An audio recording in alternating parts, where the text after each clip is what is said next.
Global AI summit 2 రోజుల నుంచి విజయవంతంగా మేము అనుకున్న లక్ష్యం ప్రధానంగా తెలంగాణ ప్రజానికానికి ఈ రాష్ట్రంలో ఉన్న ప్రతి ఒక్కరికి అవగాహన కల్పించాలని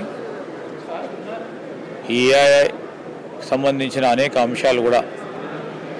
రాబోయే కాలంలో ప్రభుత్వం తీసుకోవాల్సిన పాలసీ విధానాలు ఏ విధంగా ఉండాలి, ప్రభుత్వం రేపు రాబోయే కాలంలో ఏఐసిటీలు ఏ విధంగా ముందుకు తీసుకెళ్ళాలి, కొత్త ఉద్యోగాలు సృష్టి ఏ విధంగా ఈ కొత్త టెక్నాలజీ ద్వారా తీసుకొచ్చే ప్రయత్నంలో ముందుకు సాగాలని అనేక మంది నిపుణులు ఇచ్చిన సలహా సూచనలు బట్టి మా ఆలోచన,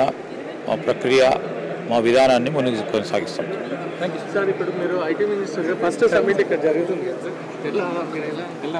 ఎస్, చాలా సంతోషంగా ఉంది. అనేక విషయాలు కూడా తెలుసుకొని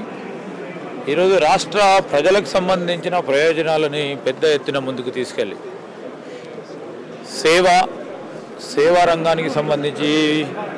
ప్రొడక్షన్ రంగానికి సంబంధించి, వ్యవసాయ రంగానికి సంబంధించి, ఎడ్యుకేషన్ రంగానికి సంబంధించి, హెల్త్ కేర్ రంగానికి సంబంధించిన అంశాల విషయంలో ఏఐని ఉపయోగించి ఇంకా పెద్ద ఎత్తున ముందుకు తీసుకెళ్లే ప్రయత్నం చేయాలనో తెలిసే విధంగా ఈరోజు ఇక్కడ చర్చలు జరగడం, డిస్కషన్ జరగడం, డెలిబరేషన్ చేయడం అనేది చాలా సంతృప్తికరంగా ఉంది. ఇంకా అనేక సమావేశాలు కూడా నిర్వహిస్తాం.